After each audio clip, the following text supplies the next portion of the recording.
now. So thank you so much for joining me, Brandy, and for putting up with the last 16 minutes when I had technical issues. This would never have happened if Lane was here. It's the story of my life. I think it's the story of everybody's lives these days. Yeah. You Zoom like just changing constantly, which is good. I mean, I know they have to like update. I can't even imagine their team, what's happening right now with them. So yeah, they seem to be doing well. Yeah. So, and I don't know whether to blame Facebook or Zoom. Well, it's me. I should have been better prepared. So, well, how about some self-accountability? This is probably one of our lessons today. So I just want to introduce the podcast, remind everybody why we're here. The whole purpose of the podcast, it's in the name, is just that I know that business can be better. And so that's my whole purpose, is trying to bring information, points of view, and expertise to business owners so that they can be more profitable, be more happy, and feel more free, because business is meant to feel good and be joyful and profitable. So I like to bring people on to help my audience and my clients and things learn things that I don't know that can help them be better at running a business. So that's why I invited you. And I'm a big fan. Awesome, thanks. I'm a big fan of you. And did I tell you that a couple years ago, Lane and I were talking, and he said, "Brandy, you should check out Brandy. Now she knows how to do social media." I was like, "What? I know her. That's awesome." Yeah, I was like, "Oh, well, hopefully you can put up me one day." Yeah. Yeah. So everything comes full circle. Yeah. We know so many awesome people, eh? We do. Yeah. So I'm going to get you to tell your own story, because I felt like I couldn't do this introduction justice. So oh geez. When before we started, you said, was there one thing that I should stay away from? It's me trying to explain my introduction. This is the thing. I can read it. I can do it if you want. I can do it. No, I'll do it. It's I guess my where do we begin? I guess where after a midlife crisis, as I call it, when I was 29, I left the banking world and to, after coaching, to live a life that I wanted, that felt like a more aligned, balanced, in my version of balanced, being true to myself kind of life. So I started my own sunless tanning business called Organic Tan Lethbridge, which a lot of you guys know, started out of my home. I had 2 small kids at the time, and my goal at that time was really for flexibility with my life and my kids that my career prior didn't offer. And so I achieved that with also the, upside of being able to do something on my own. I have a degree in marketing from the University of Lethbridge, and worked as a business banker, and I loved business, always wanted to have my own business. I just didn't know what that would be. Nothing kind of called to me. And, I'd have these clients come in and, especially as a business banker, and seeing some of the things that they were doing and going, whoa, like I can do this way better. And so, just when the opportunity presented itself for me to start my own business, I had it in my home, and then I grew it. I think, obviously I'm a big, and we'll talk about that, I think, during this episode here, is personal development and professional growth and all of that. And learning a lot about myself and my, when everything aligns, when your passions align, and your expertise and all that come together, that you're unstoppable. And that's what I did. I sunless tanning was a big passion of mine, and then on the business side, and a huge opportunity to grow my business. So, and in less than 4 years, I grew the business to be the #1 franchise in Canada with Organic Tan, and the franchise and the founder, Chanel, who's my business partner today, we started working quite close together. So that was 7 years ago. And then over time, then I, said, hey, I'd love to kind of work with you and become a partner in this company and grow it. And that's what happened. So I guess 4 years ago, that's when we started that process. And now we've got our brands, Sana Tan, Sana Smile. Our most recent one is Sana Pure. So we, supply salons and spas across North America with our products, both wholesale, retail. We're also a training company as well. And yeah, I guess that's it in a nutshell. That's it, eh? That's it. Yeah. Oh, It's crazy because there's been that's what's so fascinating is like when you doing something that you really love and you just put your heart and soul into it, other people take notice. That's one thing. But yeah, it just snowballs. So yeah, that's what's happened because it's only been 7 years and it feels like a lifetime, but yet not at the same time. yeah, my coach just reminded me of that yesterday. The days feel long, but the years feel short. And she said it takes 10 years to become an overnight success. And that's we funny. underestimate we underestimate Yeah. what we can accomplish with our time. So yeah. Yeah. So what do you do today? You're a business partner, obviously, because that's Oh, what what I do today, yeah, that's primarily what I do. So Sana Inc. is the parent company of these brands, and essentially my role, I work remotely. Our team is in Calgary. We have a small team, and so our head office is in Calgary, but we have, contractors or business relationships all across North America. And so just really, operations, marketing, sales. Um, I'm kind of the little bit of the executor, the how in my areas of expertise. As Chanel says, I make it good. So when she comes up with an idea and says this is what we need to do, and then how are we going to do it, and we go from there. So we make it happen. sounds like my business partner and your business partner might be soul brother and sister. Yes. Have you ever read the book Rocket Fuel? Yeah, I haven't finished the book because I'm terrible at finishing books. How But far? absolutely, it's amazing because you and I were chatting about that, and it's incredible. I kind of got onto it, I think, when I was reading, I think it's mentioned in Simon Sinek's or some of the principles in Start With Why, his book. And really noticing that a lot of companies have, you've got your um, uh, main man, typically, like your visionary, but you always have somebody, the executor, what's the word again? Integrator, beside them. And, the team, like it's like rocket fuel. And so I definitely, obviously that Chanel and I are very much fit that dynamic.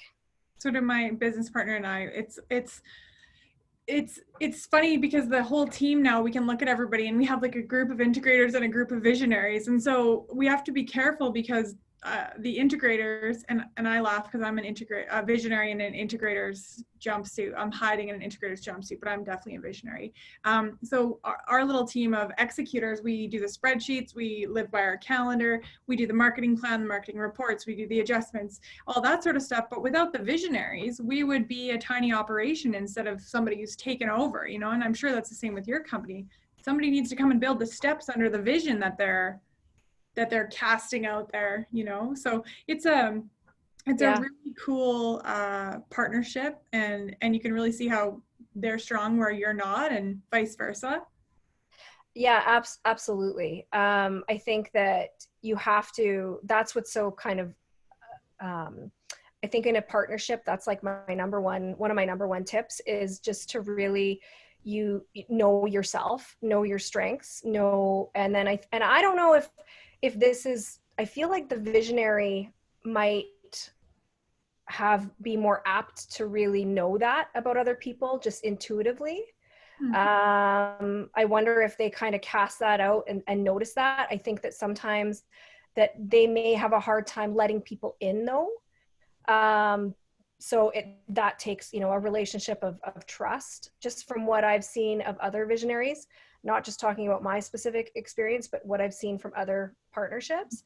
Yeah, when you really get to know yourself, and know where you're lacking, then you can kind of find that person that fits you. So Yeah, I think actually that's probably the number one thing. And I didn't even write this down, but I really should have. If you're not, even if you're not aware of your weaknesses or things you need to work on, you have to be open to them. Because if I had a business partner who I couldn't say, like I tell him things every week, like, hey, I think maybe if we did this differently, the staff would be more motivated. And he's like, sure, yeah, I'd love to do that. And then he just does it.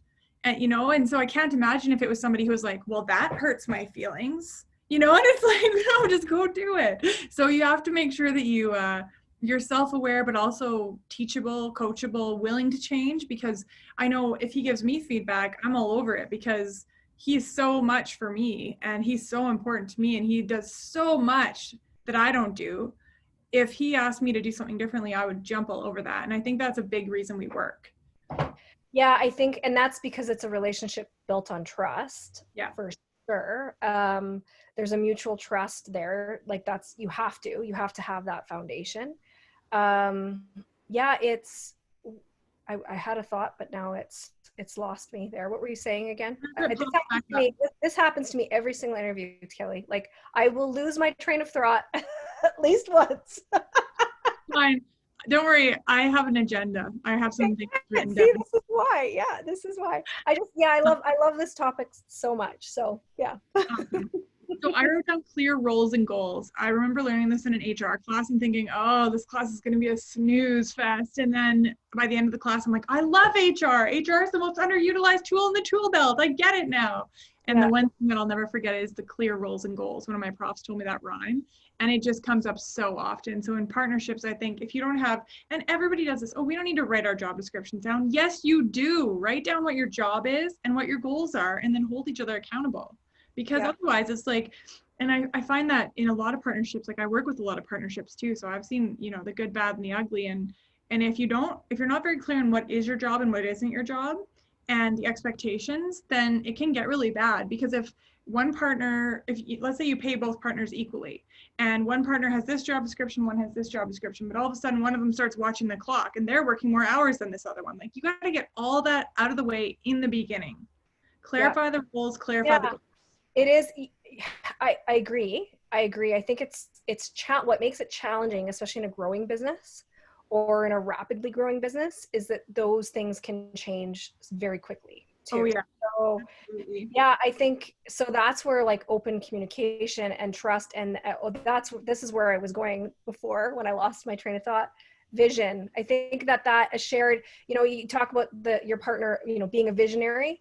But at the end of the day, you do have to have the same goals and same vision and same, direction. And there's got to be some strength, some values as well. So some key values that you both share. I think that that is, I've had quite a bit of experience just in my experiences with some business partners, and just those values just not aligning. And so really determining what are, the most important values. It's just like a marriage, in my opinion, right? Yeah. Like there's some key core values that are non-negotiables. And then there's other ones that, they're, maybe aren't as high up on the spectrum. So, and you kind of like, sometimes you're like, oh yeah, maybe you clash a little bit there, but it's not a big deal because these other ones you guys are like solid on, kind of thing. So just being aware of that would be a tip that I would have. So I think maybe I am more of an integrator than I really realized, because I'm writing all this down so we don't miss anything. But clear roles and goals thing, we've actually revised our job descriptions and goals twice already in 6 months, because we felt like, I was like, am I doing what I said I would do? Like, am I, because I feel like he does so much more than me. And it's funny because he's like, I feel so lucky to have you. And I was like, no, I feel so lucky to have you. And I'm like, okay, this is the honeymoon phase. Like, we got to keep things tight, because there's going to be challenges, And so at the beginning, it's like, we don't need to write down our job descriptions or our goals. Yes, you do. And your values, I like writing down culture statements. Like, if you guys can't agree on the set of rules for how you guys are going to conduct business, you shouldn't be partners. And the other thing is, get it in writing. Like, get a lawyer, go see a lawyer and actually have everything written up, because I can't tell you how many people have come in here and they're like, well, we just had a verbal agreement. And I'm like, I can't help you. Like, it's like, that doesn't work. And right now things might be good. And my business partner pushed me on this one. He's like, we love each other. We're great together right now. And we don't want anything bad to happen. And it probably won't, but just in case one of us dies, or, you know, let's say Tim gets a new girlfriend after you die. I was like, oh, okay, stop with the example. But he's like, we need it all in writing. We need it all signed. We need life insurance, you know, to pay out one or the other. And so do that stuff. Just get it in writing and do it. Yeah, it's hard. It's kind of like again, it's kind of like a prenup though. It's a little tough. It is hard. We went through that. And I think my big tip too is to not push it. To let it evolve. And, you know, they say, like, one of my favorite quotes is about how, you know, business is really talk about removing your ego and the fastest, like, personal, you know, development again. And that's where I think, especially this, like, you have to just remove yourself, right? What is the goal? What is the vision? How do we get there? And both parties, and not rushing into it. I think that so many people before this, you were saying, okay, what shouldn't you do? Like, so many bad partnerships. And I think what's happened is people have rushed things, you know, and moving ahead for the wrong reasons. Like, sometimes, and not everybody, but people chase kind of the money, right? Or chase the, you know, it's a shiny object, or if we do this, if we jump here, we're going to, and there's going to be problems. There has to be that, I personally feel anyway, that like passion, and, you know, what's the goal? Yeah, absolutely. And I like that you said you both have to have shared vision, because absolutely, I wouldn't be okay if, you know, my partner had just come up with a vision and I didn't agree with it. But it excites me. We're both driven towards it. I love it. I love the values. I love the way we treat customers. I love everything the business is built on. And if I didn't, it would not be a good fit. And yeah, it took me a long time. It took us a long time. So yeah, don't rush into it. I agree 100%. I think there was something I wanted to unpack there. Whether it's about the money, or sometimes I see people rush into it because they think that they can't do it alone. Like, they kind of reach their ceiling of, okay, this is as successful as I can possibly picture myself getting. So they're like, I'll take on a partner, I'll take on an investor, because they don't think they can do it themselves. And sometimes I'm like, oh, why did you give up half your company? So I don't think this is a podcast about telling people you should always become partners. I think actually we would probably be doing a lot of people a favor if they decided after listening to us that they shouldn't be partners, because there's a lot of. That's a really good point. I think that exactly. Oh, I love that. That's the one thing that I like about my business partner, is that she pushes me in a different way. Cause I have a ceiling on sometimes how I think, you know, just who I am. I like to think that I have a growth mindset, but that's something that I've had to work on over the last 7 years. And I do it in a different way than she does. And she does it in a different way. Like, I push her in other ways too. But I think that's exactly it. So if you're, you know, bringing somebody in like an investor, and they're maybe not there to support you on like an emotional level. Yeah, like, you're so right. I think that I'm a big proponent of, you know, business is personal. Like, it really is. I'm in a female business, female dominated. Everybody that we work with is women. All of our partners are women. And I love that, because that's one thing that women really understand, is that it is personal. So it's okay to take your time, and yeah, I guess that's I'm just going to leave it at that. You talked about being a business owner is the fastest, like, forced route through personal development. I've actually never heard that, but it is so or maybe I've read it, Really? but it's so Oh, I was laughing because, you know, the number of people who are like, well, I started my business because I didn't want to have a boss. And it's like, you almost snort, you're laughing so hard. It's like, you have every boss. All your You staff have are your boss. Your the clients are your boss. customers. Yeah, yeah, yeah. You come last. Yeah. And it's Yeah. all about like taking care of, serving your customer and taking care of your people. So that's not the right reason to do it either. So No, exactly. And you're filled up with other things like your you know, your whatever that is. I mean, yeah, we could get deep here, but yeah. maybe we should, because this is kind of my last point and I really want to talk about it. Like, if you're Okay. not open to personal development, like I've heard people say before, like personal development books and courses are stupid, things like that. Like, okay, you got to get far away from that person as a business partner, because if you as a person are saying, I'm not willing to develop myself, you're screwed in business. Because look at COVID, like we're changing. Like business is always going to challenge you and change you and grow you. And if you've got that ego in front of your face, you can't hear what your partner is really saying. You can't, you know, flex and change and grow and give a little. Like it's, yeah, there's Well, you have to know your own, like, because the thing is that, yeah, this is something that I've studied a lot in myself and just others,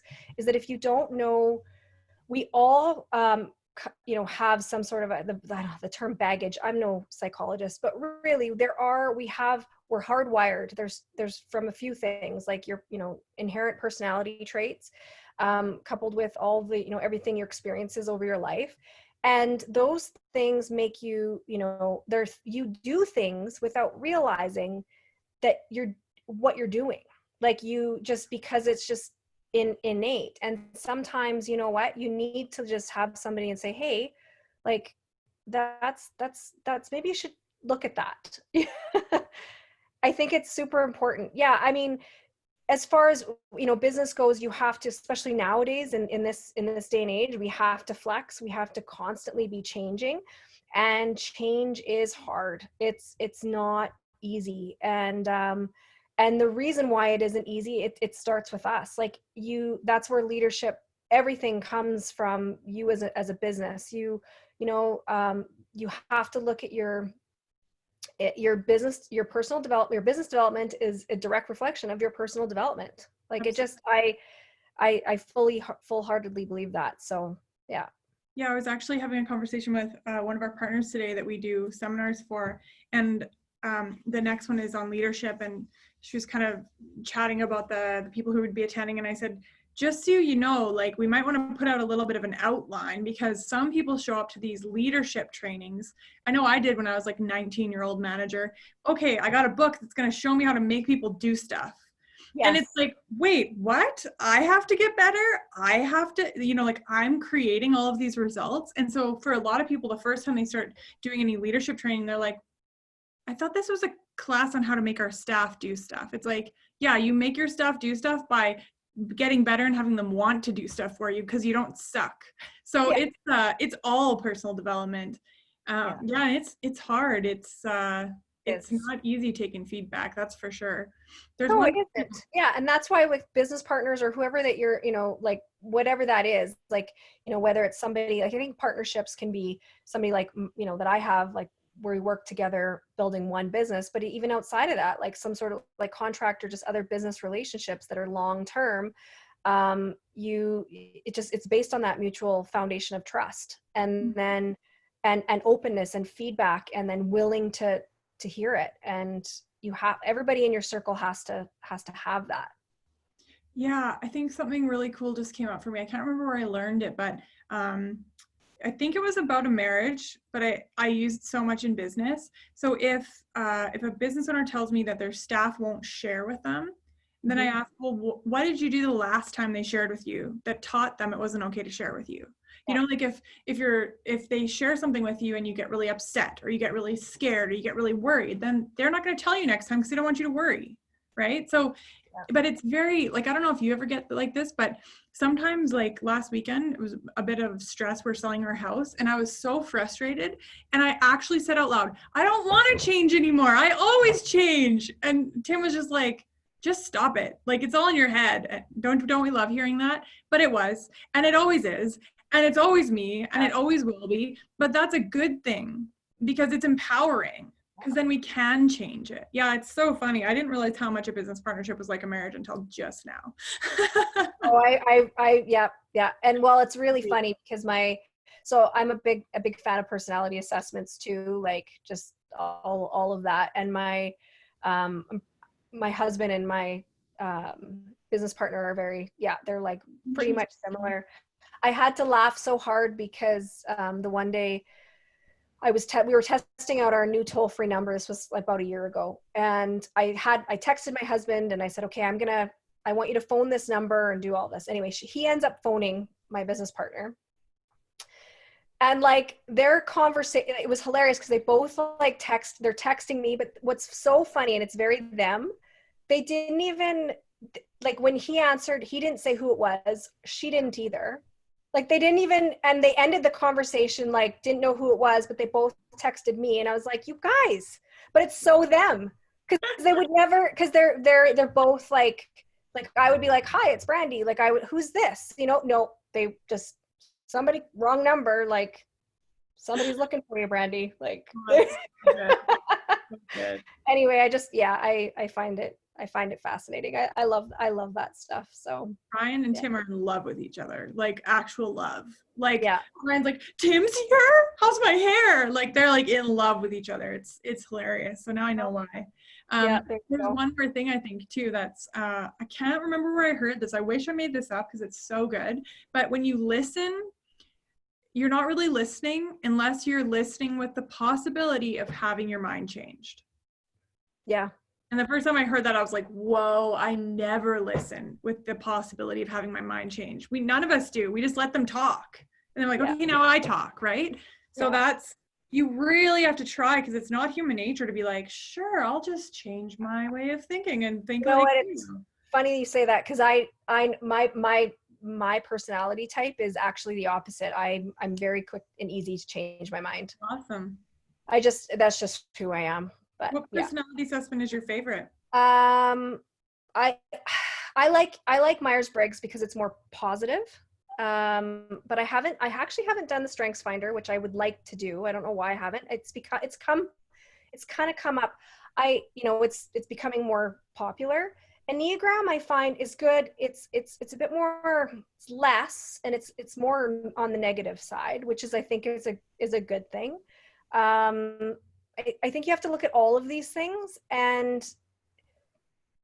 don't put yourself in a box. But one of my favorite things was really knowing more about the psychology of how decisions are made based on those personalities.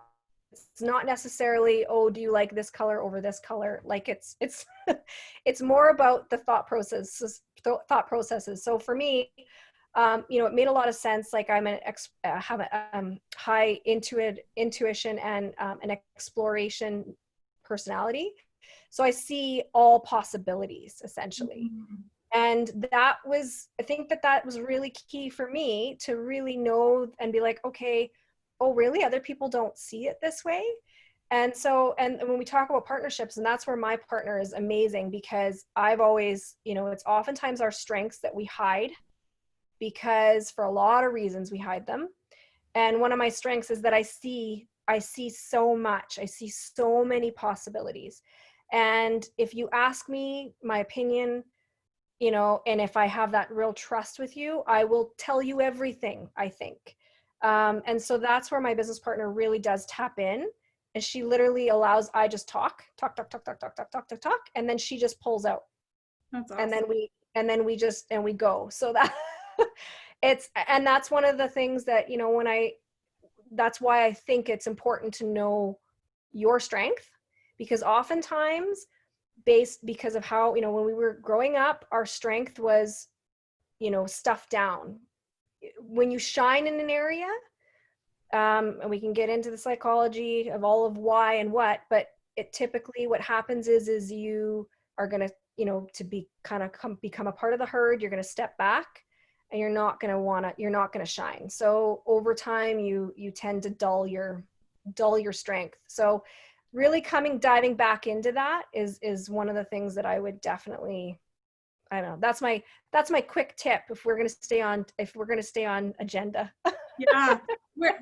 I just got goosebumps though, because I just had this huge realization the other day, and I just shared with Laura, one of the girls on my team, and I when I was a kid and I got picked on really bad in grade 4, I want to say.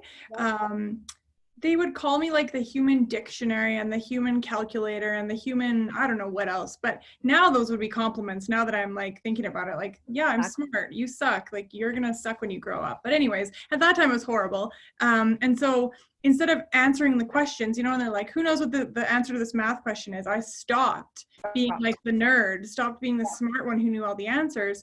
And so my husband, I think last week what was he trying to submit? Oh, a permit for a deck. And so there's all these different things that we had to do in these forms. And I was like annoyed that I had to figure it out. And I was like, why am I annoyed? He thinks I'm smart. And so as I was doing it, I was like, what is going on for me? And so I kind of swallowed the annoyance, and I was like, all right, I'm just going to do this. And then the next day it was like driving to work, and I was like, oh my gosh, there's so many things. And Lane called me out on this. I'm an over delegator, that I'm like, I don't need to know that. I have people for that. And so all these things, like even tonight when I couldn't get Zoom to go live to Facebook, in my defense, I feel like there was an update, but I should have been able to, no, I'm not going to be hard on myself, but in the past I would be like, Laura, I'm going to need you to come here and fix this for me because I don't know how to work it, but I'm smart. I know I'm smart. I know I can figure it out. And so I abandoned that part of myself because I didn't want to get made fun of. So that's ridiculous. But that's so crazy that you just brought that up. So where is that from? Like, is that from a book that you read or a personality? Oh, that's I was coached actually. I on that, with that premise. That was a big part of my coaching, was really diving into looking inwards, my personality, at some of those past experiences that I had that defined, you know, where I felt powerful and powerless. And then really looking at them and how they were showing up in just my everyday life. That's really cool. Yeah, that's awesome. Thank you for that. Yeah. So I guess, do you want to like sum up for people, give them like or do you want me to, or maybe we should do it together? Sure. My summary would be, you know, spend some time with yourself to know who you are, your strengths, your weaknesses, and get clarity on your business goals, vision. And then as far as, you know, a partnership, you know, looking at doing it for the right reasons, the right people, looking at it kind of like a marriage, and you really, and, you know, asking yourself, do you trust that person? And continuing to be open and with each other always. So that would be my summary. Yeah, awesome. Did you say anything about not having ego? I feel like we need to make sure we mention that one. We do. Yep. Yeah, absolutely. No ego. I think ego's a tough one, because it's hard for us it's easy for us to just say no ego. Well, you know, ego has its place. And so I think it's bigger than ego. I think it's just a commitment to developing yourself for the greater for the greater good, and to reach your potential. Like the whole purpose. What's your purpose? I mean, that's getting deep, but you start with baby steps, and what lifts you up, and how can you contribute? Yeah. And it's funny, we're so different in terms of that listening thing. I thought everyone was like me. That's hilarious. I've been teaching that for years. But the listening with the possibility of having your mind changed, it can't be just me out there. But yeah, I think lots. Yeah. I think that would help some of us. Some people, like, you really, when somebody's talking, don't just wait for them to finish talking. Actually consider their point of view and listen actively with that possibility that by the time you're done the conversation, you might see it their way, because otherwise there's no point in talking. Yeah. And I think too, the trust thing, that is something that, have you read The Speed of Trust? No, I haven't. I really love that book. It's Stephen Covey Jr., like Stephen Covey's 7 Habits son. I think, but it's really cool. It's all like the example story in there that I love is about like a guy who sells bagels outside a super busy office tower. I think it's downtown New York or something. And he gets too busy. He realizes people are waiting too long in line. They start to leave. So he just leaves a basket with change in it, and people are supposed to take their own change. And so a lot of people are like, oh, you idiot, you're going to get robbed. But what happened is people started leaving like double and triple what they owed him because the trust was there and because they appreciated that about him. And so they kind of use that metaphor in all relationships and in all businesses. And when there's trust, you can just do things just quickly, like you can just fly. And when you're saying you have to trust the person, if you don't trust them 100%, like completely, I would not get into business with them, like completely. Because if you have doubts, even if they come from your own stories, it's not going to work. If you can't just talk about everything, like, you know, and not worry about being judged and feel supported. Yeah, that's so, I think that's got to be the most important thing is trust. Yeah. That's sad, even though you trust each other. And you can't. Oh, sorry. What did you say? Sorry, I think there's like a little bit of a lag. It's just really perfect for us to interrupt each other. Yeah. No matter how much you trust each other, though, you do have to get all that stuff in writing. That's not an option. Yes. There you go. Okay, I like that tip. The other thing, I don't know the speed of trust, like I don't know the book, but you know, take your time with it too. And business owners don't want to hear that. They just don't. Because we're impatient, we're controlling. But that is the one thing that you cannot speed it up. It's time.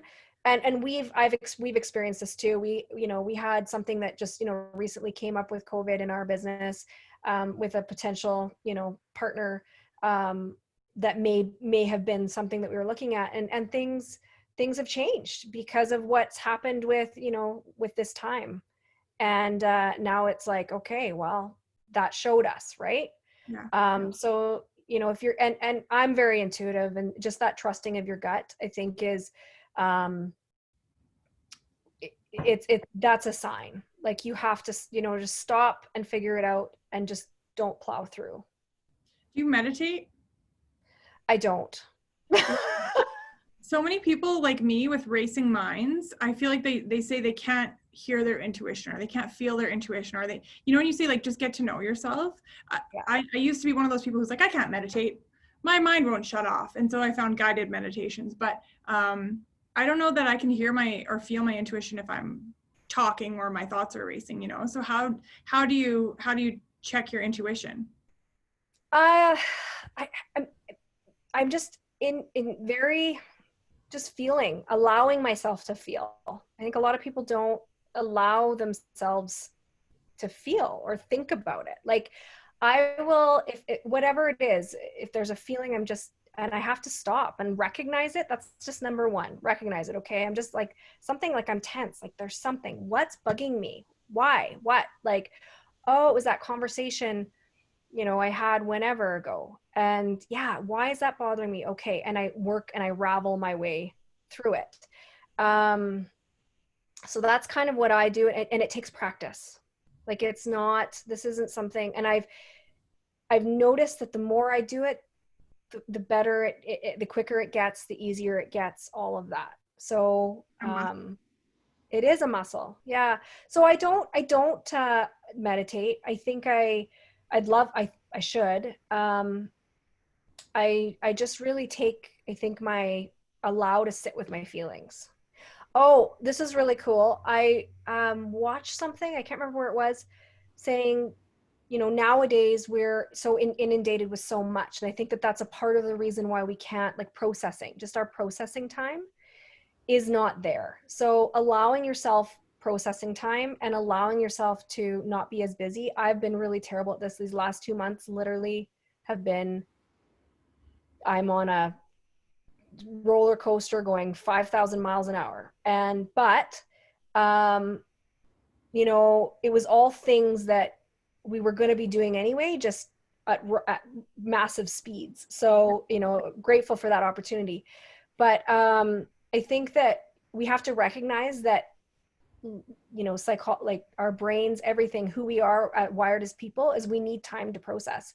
apparently that you need after you have a phone call, you need 25 minutes after a phone call to process that phone call. Isn't that mind-boggling? That's not going to work for my calendar. Right? So, okay, so that's where the intuition, I think, gets skipped. I Yeah. think that we're too busy to even just sit with. That's why meditation and these things have popped up, because that was something else I just recently, saw, was because we don't have time. So now we have to make time. So we do. So it's good. Do your meditation. We have to make time for this. This is a part of productivity. Yeah. John You Maxwell have to talks think about, of, sorry. yes, Go ahead. Yeah. John Maxwell talks a lot about thinking time, right? yes. Yeah. It sounds ridiculous when you first hear it, but that is totally, yeah, it's totally, that's so funny. We were supposed to be summing up. I feel like we're not the integrators that we think we are. When you said that, I'm both as well. Yeah. Even though they say it's very, very, very rare, I think I'm both. I have a visionary on my team, and he's so amazing. And I was talking to him the other day, and I was like, and this idea, and this, and we're gonna do this, and we're gonna do this new thing for people. And then he just like slightly amused, and then I was like, you probably figured out that I'm a visionary wearing like an integrator's clothing, right? And he's like, oh yeah. I'm like, hey, no, it's not an insult. It's a yeah, but it's a balance. You definitely have to have both. But that's why I live by my calendar. People think my calendar looks one of my employees said, your calendar reminds me of the movie A Beautiful Mind. And I was like, I don't think that's a compliment, but I have to schedule everything because I get so excited about things, and I have so many ideas. Like I have to have a notebook with me. I have to have my phone with my calendar in it. Otherwise, I won't do the things I say that I'll do. So I think I learned how to be an integrator for survival, because I can't run a business without knowing how to run the systems, have the calendars, so yeah. I can relate 100%. I am like exactly like you right there. And I think it's because for me, it's a strong value that I have of having integrity and all of those things that I'm going to, and keeping my word. Exactly. So I see so much opportunity all the time that I'm like, okay, boom, boom, boom, boom, boom, boom, boom. Well, my strong core value is I don't want to let people down. I'm a big people pleaser. So yeah, so that's my calendar is the same. So, well, you know what? If they don't listen to us at all about partnerships, at least they will have gotten to see your shining example of self-awareness and willingness to grow. Thank you for being that example, because I think a lot of people don't realize what they're getting into when they start a business, and they don't understand that your business is a direct reflection of your leadership, which is a reflection of who you are as a human person. So get reading, get listening to audiobooks, or doing podcasts, or get a coach, but yeah, you got to work on yourself if you want a successful business. So thank you for being that example. thanks, Kelly. What was your quick tip? I can't remember. You said I don't remember either. I got lots of Our partners are going to love this. They're like, we knew you weren't integrators. I'm going to say that people should read that Rocket Fuel book. Do you agree? Yes, I would agree. Rocket Fuel by Gino Wickman and Mark C. Winters. The book's called Rocket Fuel, and it's all about just how you need a visionary and an integrator if you want to get your business past that normal threshold that most businesses never make it past, which I think is $2 million a year. And I can certainly attest to that after working with thousands of businesses. I know that the partnerships that don't have trust, that don't have clear roles and goals, that don't have similar values, that aren't into personal development, that don't accept feedback, they do not make it. And the worst thing to do is to have a business that sucks, that doesn't make you money, that takes a lot of work. Like, don't even have a business at that point. So hope this helped. And if you need to go back and listen to it because we were a little disorganized, that's fine, And so we're going to just share where people can find you now before we get off here. Personally, Instagram works, brand_Brandy, or my website, brandytyndall.com, or on LinkedIn, Brandy Tyndall. Yeah, I'm all over the place. Awesome. My companies are Sunatan, Sun of Smile, and Sun of Pure. Awesome. What is Sun of Pure? Sun of Pure is a beauty and lifestyle and wellness goods. Our first product launching is hand sanitizer. Good call. Awesome. Can't wait to hear more about that. We're going to have to go back for dinner when we're allowed. Yeah, absolutely. And you guys know where to find me, Kelly Ray Tamaki, TMH Business Coaching and Consulting, LinkedIn, Facebook, Instagram. Just remember, guys, business can be better. And thank you so much for joining us. Thanks for your patience if you're waiting for us at 7. And Brandy, thank you so much. It's so good to see you, my friend. And we'll talk to you soon. Thanks, Kelly. Appreciate Thank it. you. Thanks. Bye. Bye.